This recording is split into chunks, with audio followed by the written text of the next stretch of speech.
From ridiculous gimmick matches to utterly outrageous storylines. These are those dreadful ideas you won't believe actual wrestlers really wanted to do. So I am Gareth here from What Culture Wrestling, and here are the 10 worst ideas actual wrestlers came up with. Number 10. Sera Books the worst AEW match ever. AEW wrestlers enjoy a certain degree of creative control. Most are allowed to cut promos in their own actual voice, and others have a bit of an input when it comes to their actual storylines on screen. Now, this is definitely a good thing because AEW is the destination for great promos. But nobody outright books their own arc. Everything is filtered through Tony Khan. Mercifully so in the case of the following pitch. Now, Sera has recovered from a pretty dismal start where she came in and said she was going to save everybody with her revolutionary presence. Fans weren't exactly into this kind of TNA adjacent development, and Tony Khan swiftly pivoted and just started using her in a different kind of role. She transitioned into more of a heel and used her attitude that she had from the minute she walked into AEW for that character. It's a good thing that Tony Khan decided to do this pivot, because if she was left to her own devices, things could have gone a bit weird very quickly. Because Sera's ideas do not appear to be, well, that good. Well, one particular idea wasn't that good, at least. You see, one of Sera's ideas that was actually pitched to DJ Woo Kid at one point would have seen Sera joining forces with her real-life, quite divisive partner Ronnie Radke in their feud that they were going to have with Chris Jericho of all people. And that would have actually seen Radke positioned as a babyface in this scenario. And if you're not familiar with this particular bloke, let me just tell you right now, that would not be the best of ideas. He can't wrestle for a start, and then when it comes to the alternate rock scene, he's pretty low, to be honest. So it's probably best that this one never got past the pitch stage. Number 9. Jeff Hardy's insane gimmick match idea. Wrestling has a bit of a problem when it comes to gimmick matches in general. The old standards have succumbed to excess. The ladder match is no longer thrilling, and WWE have bastardized the steel cage match beyond recognition. Moreover, there are a few new gimmick matches that have come along and taken the place, really. After Money in the Bank, not a single promotion has come along and done something different and really exciting that wasn't just kind of a weird upgrade on what's already been before. Just look at AEW's casino versions of battle royales and ladder matches. So I'll leave it to Jeff Hardy to come along and save the day with his upward spiral match. Speaking to Alex McCarthy, Hardy actually pitched a match that would have involved the ring spinning at some point, and then it'd eventually stop and then start spinning again even quicker, and then you got to try and do some wrestling in and amongst all this madness. The cost alone of having to try and create a spinning ring for people to bump and just flail around in probably isn't worth it, Jeff, sorry. Number 8. Tommy Dreamer's sniper pitch. Tommy Dreamer was desperate for you to know that he was hardcore. He'd lose and take an absolute battering every single time just so the fans would will him and want him to win in the end. It was a bit desperate, let's be honest, but it worked out for him in the end, didn't it? But he wanted to take his crusade even further in ECW's heyday, but was talked out of it, and by it, I mean an attempt on his own life. Inspired by the whodunit craze of the 80s and 90s, he wanted to get shot for realsies in the middle of the ring. With a gun! But he did actually have a quite clever idea when it came to pulling off this concept. He wanted to play with the lights out trope and have the sniper's laser appear in the darkness. He was then set to feud with the person who would have shot him, like in the aftermath, but Paul Heyman eventually nixed the idea because of fears that a fan could get killed if somebody brought a gun into an arena. Dreamer himself probably could have died in this scenario. It was left to Terry Funk in the end to talk Dreamer out of the idea, but hilariously, it wasn't because of safety that he said, no, we're not going to go through with this, Dreamer boy. He actually told Dreamer that it wouldn't draw. His dad actually got shot in a similar angle, but the fans didn't care because after it he didn't try and kill the guy who tried to kill him. Right then. Number 7. The ghost of Eric Bischoff. Eric Bischoff was actually not unlike Tony Khan as a booker, in that he surveyed what was going down on the underground and kind of independent scenes, or what was missing from the kind of mainstream wrestling landscape, and then found a way to integrate it into WCW. But Bischoff does differ from Tony Khan in the fact that he's only really had one really truly original idea, that being his bold and patient approach to the character of Sting!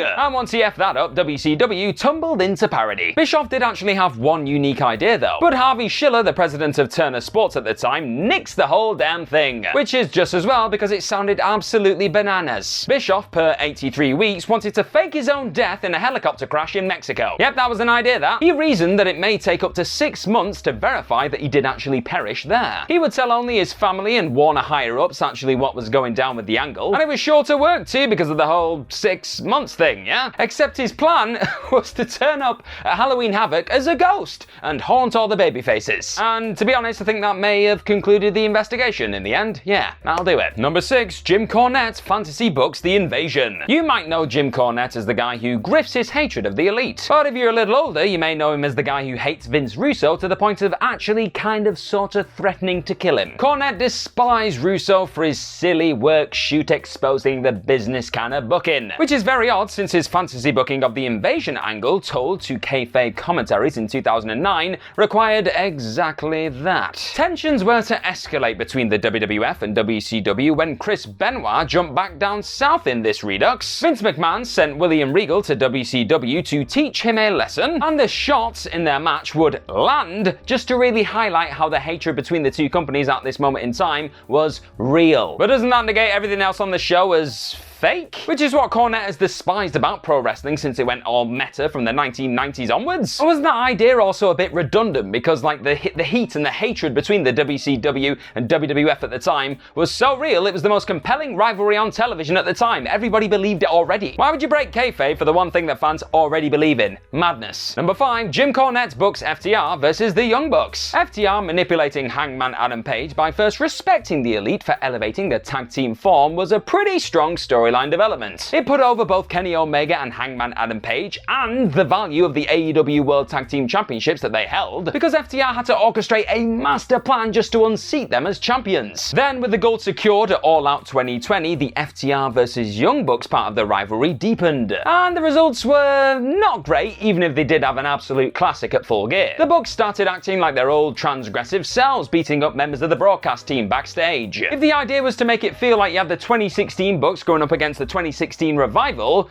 well, it just didn't really work, did it? But Khan's idea was still a whole lot better than what Jim Cornette had in mind. Cornette thought that FTR should have stiffed and sandbagged the Bucks in like a 9-minute match, which would have been absolutely dreadful, wouldn't it? But in Cornette's mind, this would have been them not going along with their sugar honey iced tea and left the fans wondering if this was all a work or a shoot, brother. He tried to justify all of this by saying that the AEW fanbase would understand that this is all some kind of weird double cross going on. Yeah, right. But the AEW fanbase wanted FTR versus the Young Bucks in a dream match, and they got that, so they were kind of happy with that bit, so don't mess with that bit. What is with Cornette's booking when he's not being paid to actually do it? He makes Vince Russo look like Bill Watts. Number 4, Bob Holly beats everybody. The man was probably being glib, but it's funnier and not exactly all that unrealistic to imagine that he wasn't and he was just saying, yep, this is what we should do. In and around the mid-2000s, WWE made the strange call of like turning to their roster to ask them what they think we should do creatively. And as infamously recounted on the Something to Wrestle With podcast, Bruce Pritchard remembered that Bob Holly had this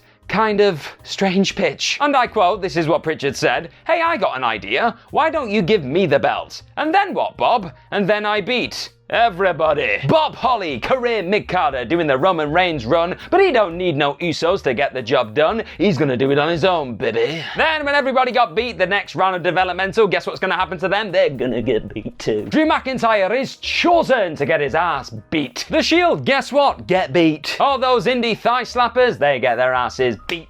It's now 2023. Holly just beat Cody Rhodes. One slap to the face, just like old times. Number 3, Paul Heyman works out Mark Henry. Or does he? Now look, this isn't actually a terrible idea. On paper. I've not got any paper on me, so you can see where we're going. But there is some logic to it. The idea is to go back to basics and maximize the value of a performer that WWE only really got right for about 18 months at one point. The thing is though, it's just very Paul Heyman. Paul Heyman's modern booking philosophy is incredibly simple yet effective, provided you've got the right performer to pull it off. He likes to do the same thing over and over and over and over and over and over and over to reinforce the effectiveness of the thing. A Brock Lesnar German suplex is the most powerful weapon in all of wrestling. Roman Reigns always wins, lol, even though we could have finished the story 3 times over at this point. Heyman's formula can just grow a little bit tiresome though, can't it? Like, just taking the Brock Lesnar example, that finisher spamming match died at WrestleMania 38 and it's just never coming back. Or at least it shouldn't. And his big idea to get Mark Henry over was the Chris Masters story. Speaking to Something Awful back in 2016, Heyman said that he had the ability and he had the idea to make the headlock the most effective move in wrestling again by giving it to Mark Henry and making him do it for like 30 plus weeks just over and over and over again and cracking heads and just making people go, wow, the headlock, that is exciting. Look, the idea does kind of makes sense, yeah, but 32 weeks of a headlock is just not enough to set the heart on fire, is it? Number 2, Bobby Lashley tries to get fat. Look, Bobby Lashley couldn't get fat even if he tried. Look at the guy. He's like closing in on 50, I think, at this point, and he's still got more muscles than I could have ever dreamed of. He did, however, wish to try to get fat, as he revealed to Not Sam Wrestling in 2022. Bobby wanted to get beat at one point, put on up to like 70 pounds, go into like a completely different world when it comes to his character, and then get dragged out of it by somebody like MVP, and then over the next weeks and months, however long it took, you'd see him just grow and transition back into being the Almighty. In addition to being mildly offensive, like the idea of being fat suddenly making you feel sad is just a bit much even for WWE. It simply wouldn't have worked because people just love watching an absolutely ripped and shredded monster destroy people in the ring. That's what we pay for. Why, in general, is that just so hard to grasp? Why does Lashley feel the need to rip off a story beat from the MCU? Number 1, surgically enhanced Goldust. Goldust is a strange character to unpack. It's often said that the character was ahead of its time and uniquely compelling. And all of that is true, of course, but it was also gay panic masquerading as something only slightly less on the nose. The matches were terrible, and ultimately the babyfaces that you were supposed to like acted revolted in his presence. It didn't matter how striking and compelling the gimmick and look and all of it was, this was ultimately Vince McMahon trying to gross you out by the fact that a man likes other men. Frankly, it was remarkable that the WWF managed to talk around it as much as they did. Eventually, the character would grow and evolve into the bit known as the artist formerly known as Goldust, and this saw him mimic various wrestlers and celebrities. And during this period, Goldust unsuccessfully pitched to legitimately enhance his chest with some implants. Yep, that happened. This terrible and hugely problematic idea was mercifully shot down. And it's now probably time to end this list, so let's do that. So, do you know of any other terrible ideas that actual wrestlers had? Well, let me know in the comment section down below, because I want to look at them all and go, wow, what a crazy world we're living in. Bye bye!